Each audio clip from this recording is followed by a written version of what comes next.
अच्छे लोग हैं बेटा, शरीफ लोग। शबाना के पर्चे भी इस दौरान में खत्म हो जाएंगे। लेकिन मुझे समझ नहीं आ रहा ये सब कैसे होगा। कल तक आपको अच्छा रिश्ता ना मिलने की फिक्र थी, अब तय हो गया तो ये नई फिक्र पाल ली। बेटा फिक्र तो करनी पड़ती है ना। ये तो गनीमत है कि उन्होंने किसी चीज का मुतालबा नहीं किया, लेकिन बहरहाल हमें तो अपनी हैसियत के मुताबिक कुछ न कुछ तो करना है। आज एक सबक पढ़कर आया हूं, देते वक्त अपनी नहीं सामने वाले की हैसियत को देखते हैं। आप फिक्र ना करें, अपनी हैसियत से बढ़कर ही करूंगा। लेकिन बेटा कहीं से कर्जा मत लेना, पहले ही तुम घर भी कर्जे पर ले रहे हो। जितनी चादर हो उतने पांव फैलाने चाहिए। छोटी चादर में आप मेरे पांव नहीं ढकते। पांव तो कटवा नहीं सकता, चादर बड़ी कर लो।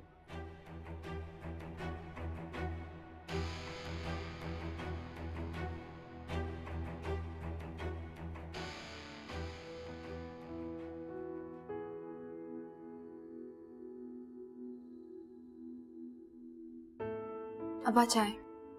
शुक्रिया बेटा, रख दो। नैना तुम भी इसे समझाना बेटा। हमने बेटी को इज्जत के साथ ब्याना है, अपनी सफेद पोशी का भरम रखते हुए, लेकिन खुद को जेर बार तो नहीं करना। जी अब्बा, मैं बात करूंगी। शाबाश।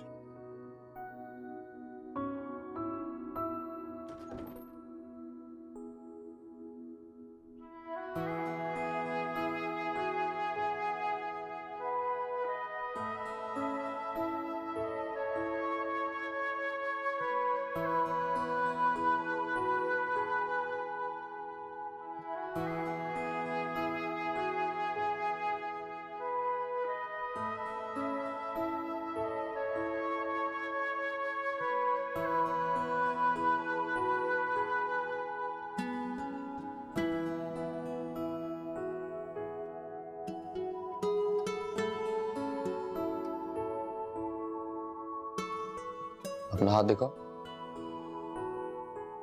क्यों, मेरे हाथ की लकीरें पढ़नी है? नहीं, उसमें अगर मेरा नाम ना हुआ तो मायूसी होगी, इसलिए इसे सस्पेंस ही रहने दो। फिर अपना हाथ तो दिखाओ।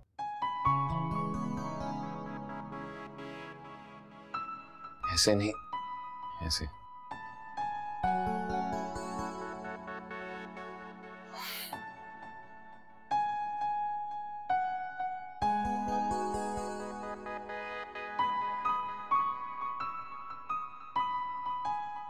क्या हुआ, गिफ्ट पसंद नहीं आया या मेरा पहनाना पसंद नहीं आया?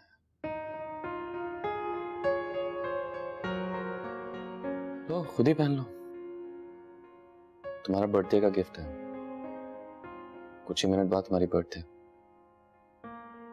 लेकिन ये तो बहुत महंगा है। सैद, तुम ऑलरेडी मेरे लिए बहुत सब कह के मुझे छोटा साबित करना चाहते हो?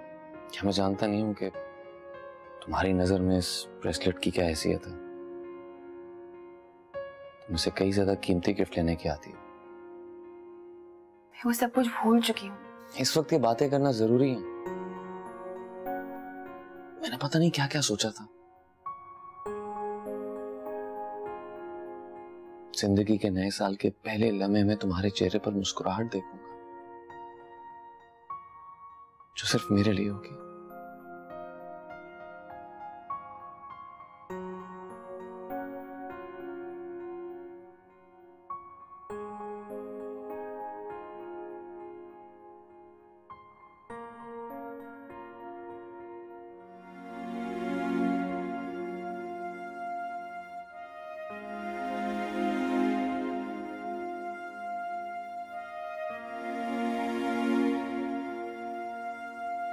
Happy birthday. थैंक्स।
इसे तुम्हारा जवाब समझो। जिस जवाब के लिए तुमने वक्त मांगा था। उस सवाल का जवाब मैं अभी भी तलाश कर रही हूँ। सिर्फ एक मशवरा है, इसकी ज्यादा जरूरत शबाना को है। आप ये तोहफा उसको दे दीजिए।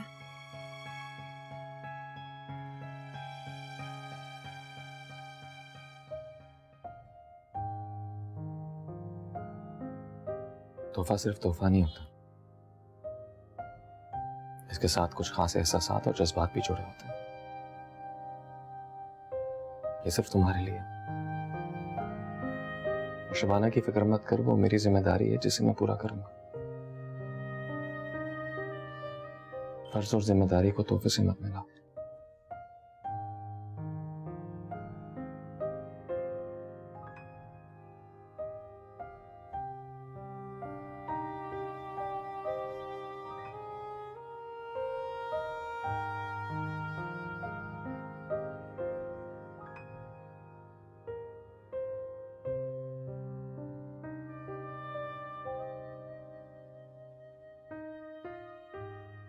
क्या उसे एहसास होगा कि हम दोनों तकलीफ में? होगा, जरूर होगा। बेटी है वो, हमारी मोहब्बत करती है हमसे। करती होती तो हमें तकलीफ क्यों देती? आप तो ऐसी बातें मत कीजिए फयाज। आप गवाह हैं मेरे उन आंसुओं के, मेरी उस तकलीफ के, मेरी उस तड़प के जो मैंने अपने बाबा को छोड़ते हुए सही थी। वो भी ऐसी तड़पती होगी। तब मैं फख्र से इतराता था कि मेरी मोहब्बत में कितनी ताकत है कि तुम्हें जीत लिया।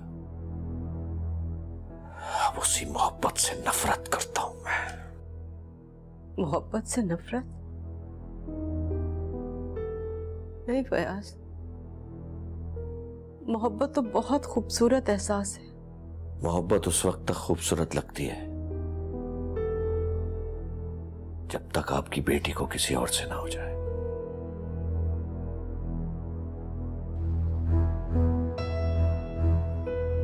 लेकिन हमारी कभी ऐसी दोस्ती तो नहीं रही कि तुम मेरे आने का सुन के बार बार मिलेगा कब। कोई तो वजह होगी, कोई जानना है। जाहिर है, बगैर किसी मकसद के तो कोई आजकल किसी से नहीं मिलता ना। प्रीटी श्योर तुम भी किसी वजह से मिले होगे जैद से। जैद से? जैद मेरा बहुत अच्छा दोस्त है। उससे मिलने के लिए मुझे किसी वजह की जरूरत नहीं। यानी तुम मिले हो, ये तो साबित हुआ। कहना क्या चाह रही? मैं सब जानती हूँ ना, ये भी कि तुम और जैद कितने अच्छे दोस्त रहे हो, और ये भी कि अब इस दोस्ती के दरमियान कौन आ चुका है। मुझे लग रहा है तुम्हारा जैद के साथ में कोई इशू, और तुम मुझे बुलाओ दे बीच में। मैं चलता हूँ। क्या तुमने वाकई जैद से नहीं कहा कि तुम नैना से मिलना चाहते हो? यार तुम्हें वाकई उसकी जरूरत नहीं है। हाँ, मुझे लगता है तुम्हें एक बार नैना से जरूर मिलना चाहिए।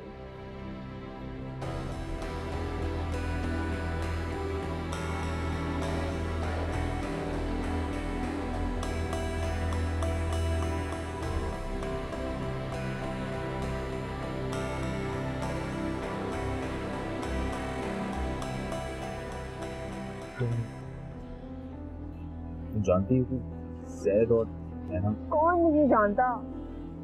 हाँ, अलबत्ता जैद शायद तुमसे ये बात जरूर छुपा रहा है कि अब तक वो और नैना एक दूसरे को शौहर और बीवी के तौर पर कबूल नहीं करता है। झूठ बोल रहा है जैद कि नैना तुमसे नहीं मिलना चाहती। इस बात का सबसे बड़ा सबूत ये है कि वो मुझसे भी छुपा रहा है कि तुम्हारी और उसकी बातचीत नहीं हुई। सब क्यों कर? तुम इतने बेवकूफ तो नहीं हो कि इतनी सी बात ना जान सको।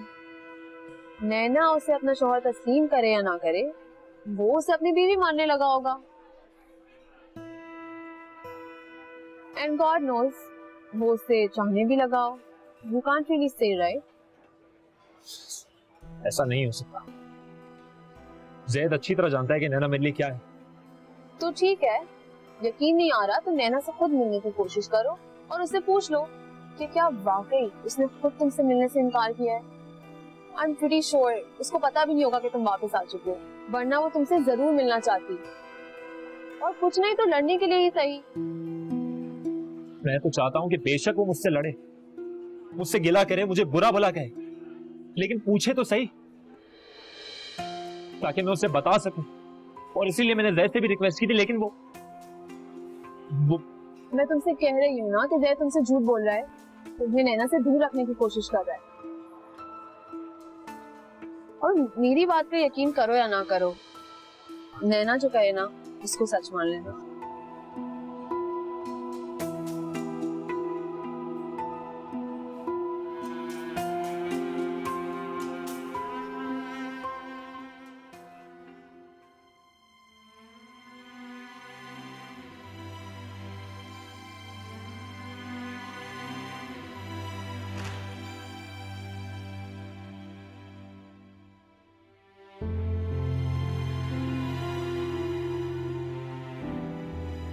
मेरा तोहफा कबूल करने का शुक्रिया। तोहफा नहीं, तोहफे। सैद, तुमने आज मुझे इतना कुछ दे दिया है कि समेटना मुश्किल लग रहा है मुझे। हर तोहफा एक से बढ़कर एक कीमती। ऐसा क्या कर दिया मैंने? इतने बहुत लोगों की मोहब्बत है, उनका एतमाद। इंसान के लिए सबसे ज्यादा कीमती चीज वही होती है जो उसके पास ना हो।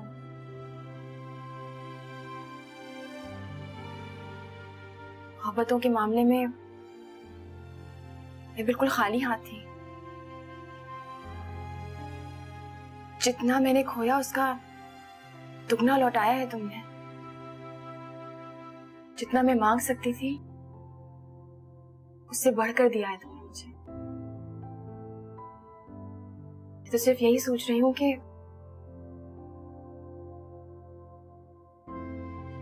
तुम्हें वापस देने के लिए मेरे पास है ही क्या।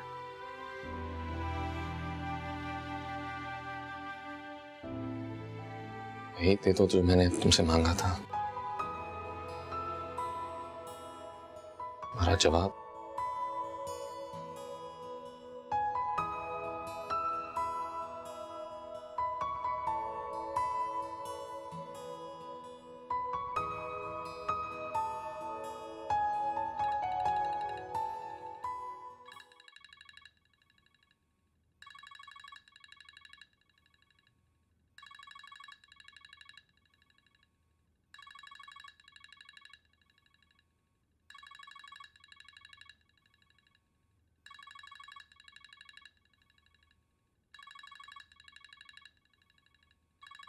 तो ये सिगरेट भी ना जैद को आधी रात भी चैन से नहीं रहने देगा।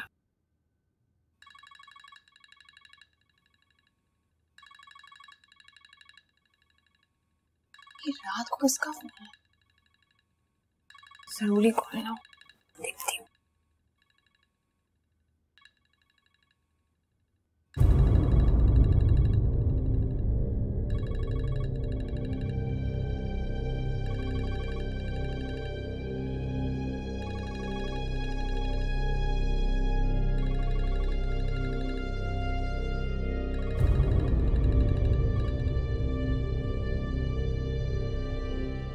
जैद, तू कब तक मुझसे बात नहीं करेगा?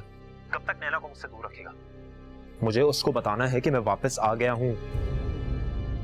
बगैर बताए जब गए थे तो वापस आके भी मत बताओ।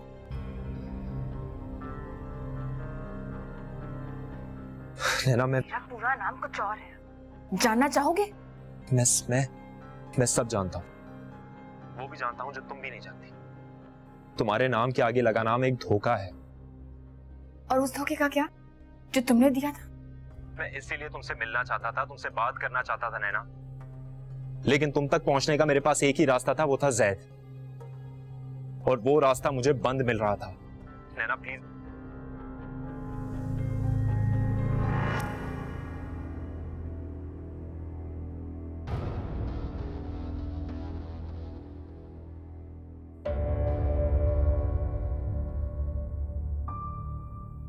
ये सब क्या हो रहा है?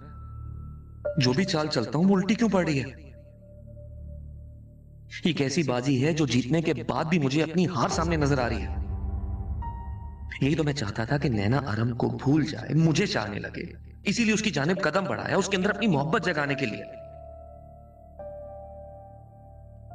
और अब जब मुझे उसकी आंखों में उसका जवाब साफ नजर आने लगा है तो मुझे खौफ क्यों महसूस हो रहा है? मैं इस बात से डरने क्यों लगा हूं कि कहीं उसे सचमुच मुझसे मोहब्बत ना हो जाए। उसकी आंखों में धूल झोंक के उससे अपना मतलब निकालना, ये धूल झोंकने के बाद सारी रात मुझे अपनी आंखों में क्यों महसूस हो रही है? क्या वाकई वो इतनी अच्छी लगने लगी है मुझे कि उसे धोखा देने पर मुझे खुद से नफरत हो रही है? या फिर मैं इतना अच्छा हो गया हूं कि उसे झूठ बोलते हुए मेरा दिल कांपने लगा है? नहीं यार जैद, चाहे इतने साल तक दिल को पत्थर बनाए रखा, अब उसी दिल को कांच की तरह टूटने के लिए किसी के पैरों में मत रखना, बिल्कुल भी नहीं।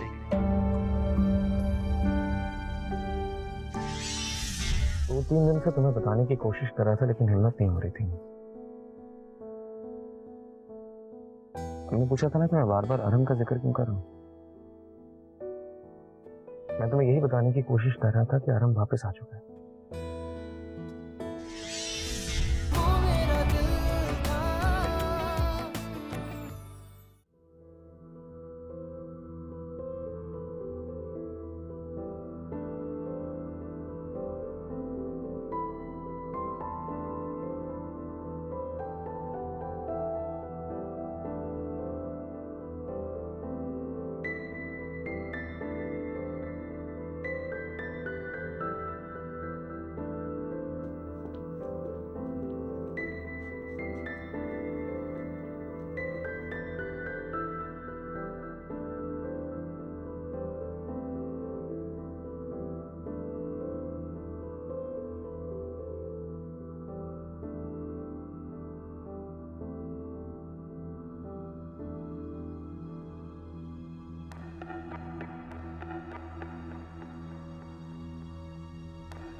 लगता है स्पेशल नाश्ता तैयार हो रहा है।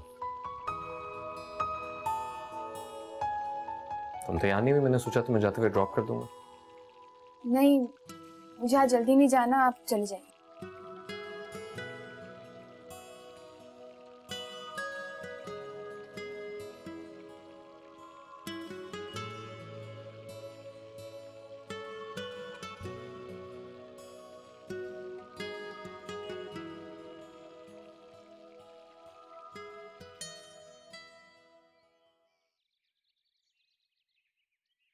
जैद भाई, वो मैंने कहा था मुझे नया लैपटॉप चाहिए। हाँ, वो मैंने एक दोस्त से बात की है, वो लैपटॉप पे काम करता है, मुनासिब कीमत पे दे देगा। तुम जाके देख लो और पैसे मैं उसे 2 महीने में दे दूंगा। तो आप मुझे एड्रेस दे देना, मैं जाके पसंद कर लेता हूँ। एड्रेस से क्या हो गया, तुम्हें नंबर टेक्स्ट करता हूँ, जाओ पसंद करो और क्या देना, पैसे जैद भी दे देंगे। आ गया नंबर।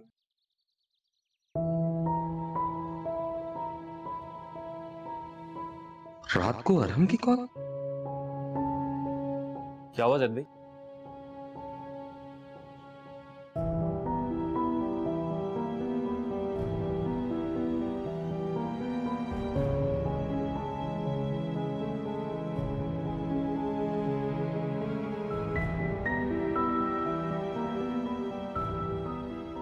मैं कहा था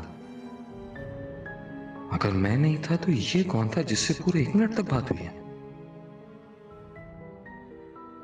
तो तुम्हारी नैना से बात हो ही गई। मेरा अंदाजा ठीक था। वो नहीं जानती थी ना कि तुम वापस आ चुके हो। जैद ने उसे नहीं बताया होगा। पता नहीं उसकी बातों से कुछ जाहिर नहीं हुआ। तो तुम्हें पूछना चाहिए था ना अरम, पता चल जाता कि जैद सच बोल रहा है कि झूठ। पूछने का मौका ही नहीं मिला। उसने फोन रख दिया। ऐसा तो नहीं कि जैद सच कह रहा, वो वाकई मुझसे नफरत करने लगी। कम ऑन अरहम, तुमने भी तो कोई ठीक हरकत नहीं की थी। इतना नाराज होना तो उसका हक बनता है। तुम्हें यूं हिम्मत हारने के बजाय उसे मनाने की कोशिश करनी चाहिए, वरना तुम देखते रह जाओगे और वो उसे तुमसे छीन लेगा।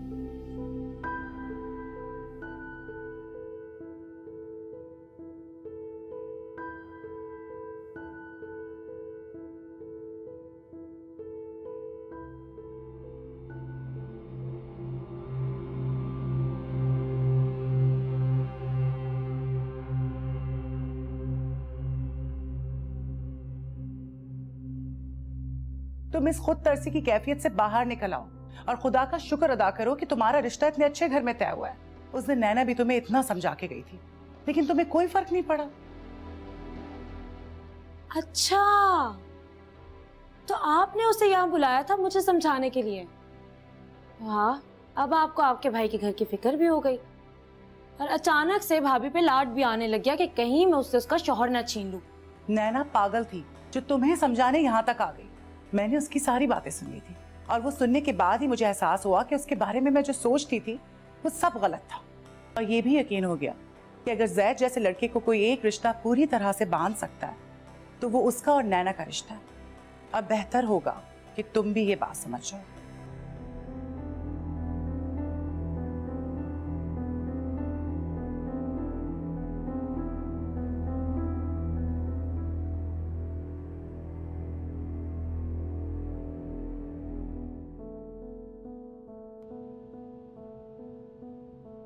मुझे तुमसे एक जरूरी बात करनी थी, बल्कि कुछ बताना था तुम्हें।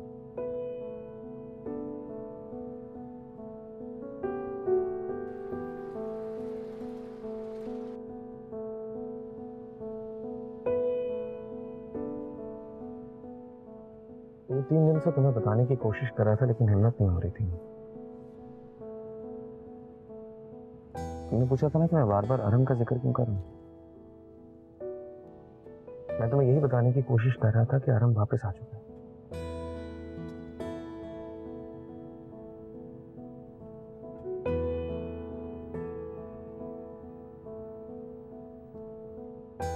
तुम्हें सुनकर हैरान नहीं?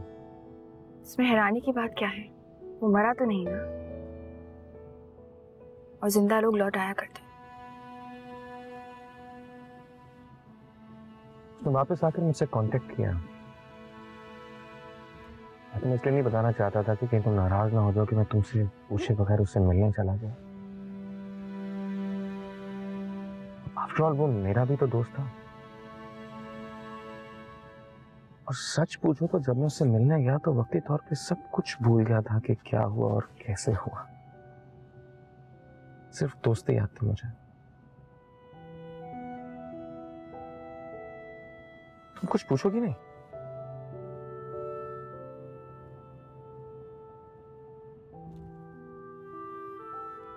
वो तुमसे मिलना चाहता है। क्यों? ये तो मैंने उससे पूछा नहीं और ना ही मुझे पूछने का हक है। हाँ, उसका पैगाम पहुंचाने में मुझसे थोड़ी देर जरूर हो गई। उसकी वजह ये थी कि मैं डर रहा था कि रिएक्शन में कहीं तुम नाराज ना हो जाओ, तुम्हें दुख ना पहुंचे।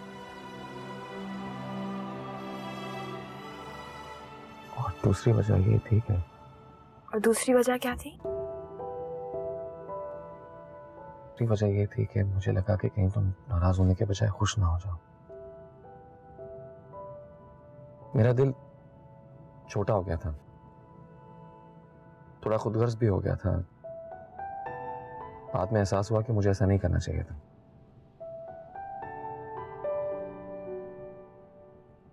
तुमको डिपेंड करता है कि तुम उससे मिलना चाहो या ना मिलना चाहो। मैं इस मामले में कुछ नहीं बोलूंगा।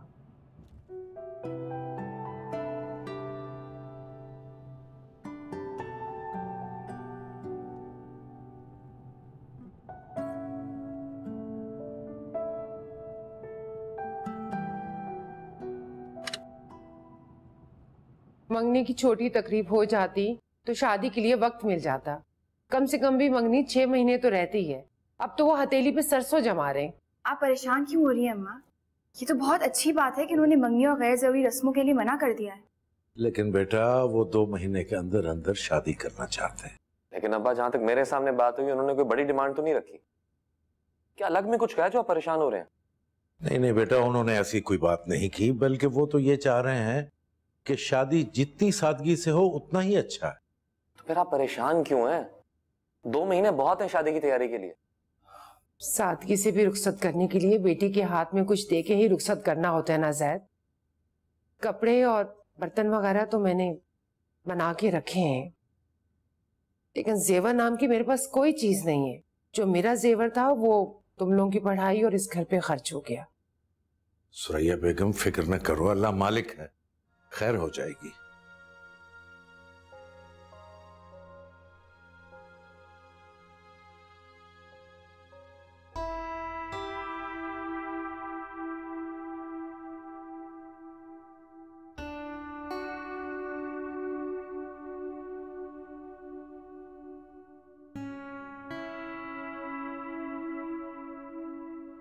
फिर क्या सोचा तुमने? किस बारे में? आराम के बारे में।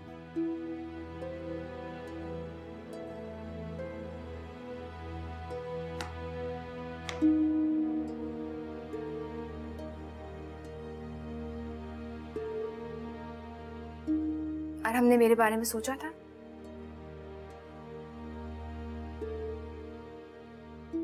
वो तुमसे मिलना चाहता।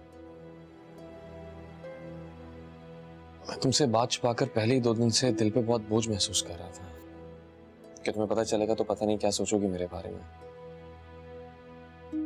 लेकिन अब ख्याल आ रहा है कि यार हम ये ना समझ रहा हो कि मैं जानबूझकर तुम्हें उससे मिलने से रोक रहा हूं। परेशान मत हो, अगर मेरा दिल चाहा तो मिल लूंगी, और अगर दिल नहीं चाहा तो नहीं मिलूंगी।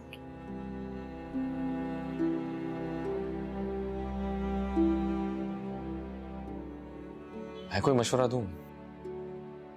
कुछ कहूं? नहीं, कुछ ना कहो। दिल को पता होता है उसे क्या करना है, उसे कुछ बताने की जरूरत नहीं पड़ती। वो सुनने का नहीं, करने का आदी होता है।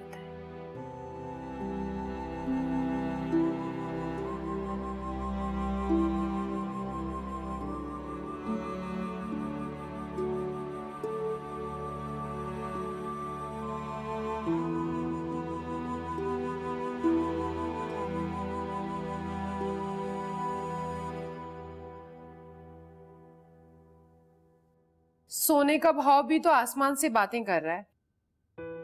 हाँ, लेकिन तुम फिक्र ना करो, मैं अपनी हैसियत के मुताबिक इंशाअल्लाह सब कुछ करूंगा शबाना के लिए। देखो, एक बेटी हमने इज्जत से ब्याही है, अल्लाह करेगा दूसरी भी उतनी ही इज्जत से ब्याहेंगे। और फिर देखो, जैद ने भी कहा है कि वो पीछे नहीं हटेगा। हाँ, लेकिन वो अकेला कमाने वाला है, क्या क्या करेगा? मैं ऐसा करता हूं कि कर्जा ले लेता हूं, मिल जाएगा मुझे कर्जा, और फिर कोई नौकरी कर लूंगा और आहिस्ता आहिस्ता चुकाता रहूंगा। अब इतना बूढ़ा भी नहीं हुआ कि कोई काम न कर सकूं और सारा बोझ जैद पे डाल दूं।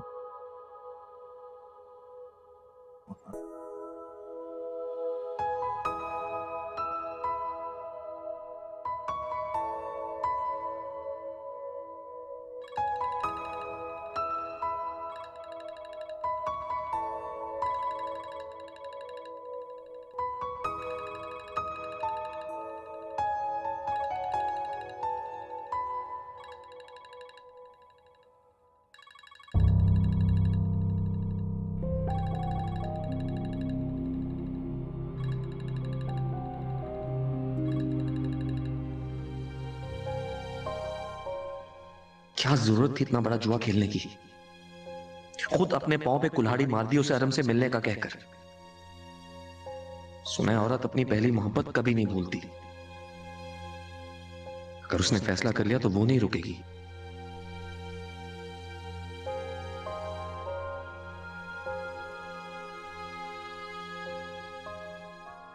लेकिन जुआ तो ऐसे ही खेला जाता है। मैं ना भी बताता तब भी वो जान तो चुकी होती कि अरम आ चुका है और मुझसे राब्ते में भी। उसने यही सोचा होगा कि मैं ये बात छुपा रहा हूं। जब तक पूरी तरह से डूब ना जाऊं आखिरी वक्त तक हाथ पैर तो मारूंगा, क्या पता किनारे लग जाऊं। और उसे खुद से यह बताना जुए की अगली बाजी ही थी, ताकि उसके दिल में जन्म लेते शक को सामने आने से पहले खत्म कर दूं। पांचा फेंका है, देखता हूं अगली बाजी कौन मारता है।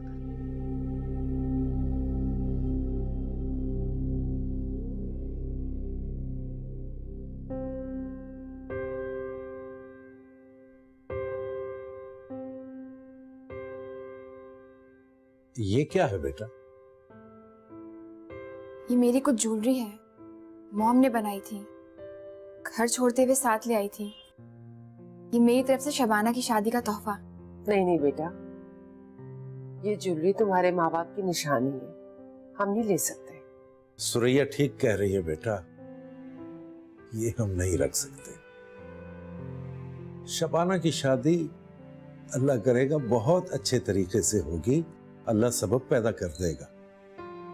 बेटा खदीजा की शादी भी हमने इसी सफेद पोशी के भरम के साथ बड़ी इज्जत से की थी। इंशाअल्लाह शबाना को भी उसी तरह रुखसत करेंगे, इज्जत के साथ। लेकिन अम्मा ने खदीजा बाजी को अपनी शादी की ज्वेलरी दी थी, वो भी तो उनकी माँ की निशानी थी। अगर अम्मा दे सकती हैं तो मैं अपनी छोटी बहन को अपनी चीज क्यों नहीं दे सकती तोहफे के तौर पे?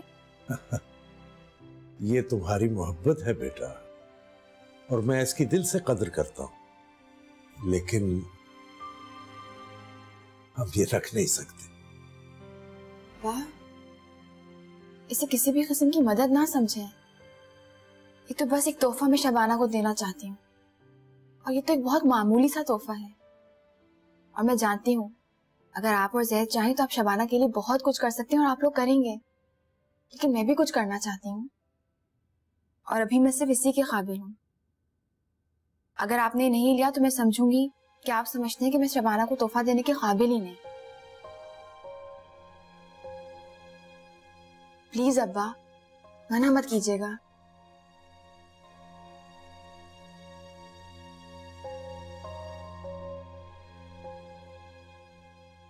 ठीक है।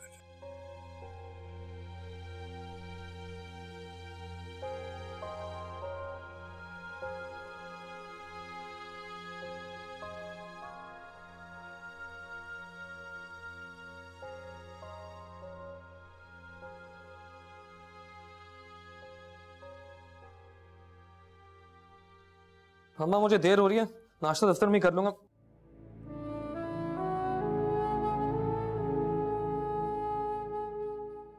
क्या हुआ बियांसु, किस लिए? शुक्राने की और खुशी के।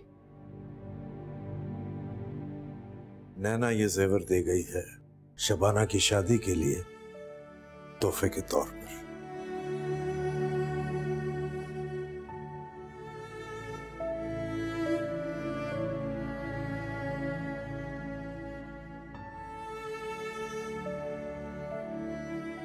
आज मुझे एहसास हुआ कि बहू बेटी भी हो सकती है, बल्कि वक्त पड़ने पर बेटा बन जाती। मैं तुमसे कहता था ना ज़ैद कि अल्लाह के हर काम में मसलहत होती है। उस वक्त जज्बात में आकर जल्दबाजी में मेरे किए गए फैसले से तुम नाखुश थे, लेकिन तुम नहीं जानते कि तुम कितने खुशकिस्मत हो कि तुम्हें नैना जैसी बीवी मिली है। बात जेवर की नहीं है,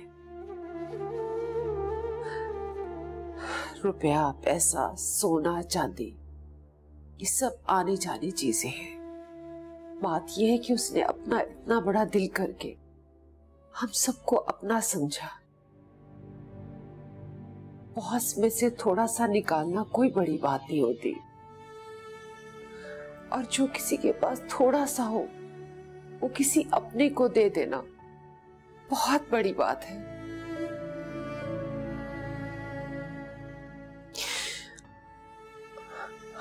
खींचतान करके सोना तो हम भी इकट्ठा कर लेते हैं,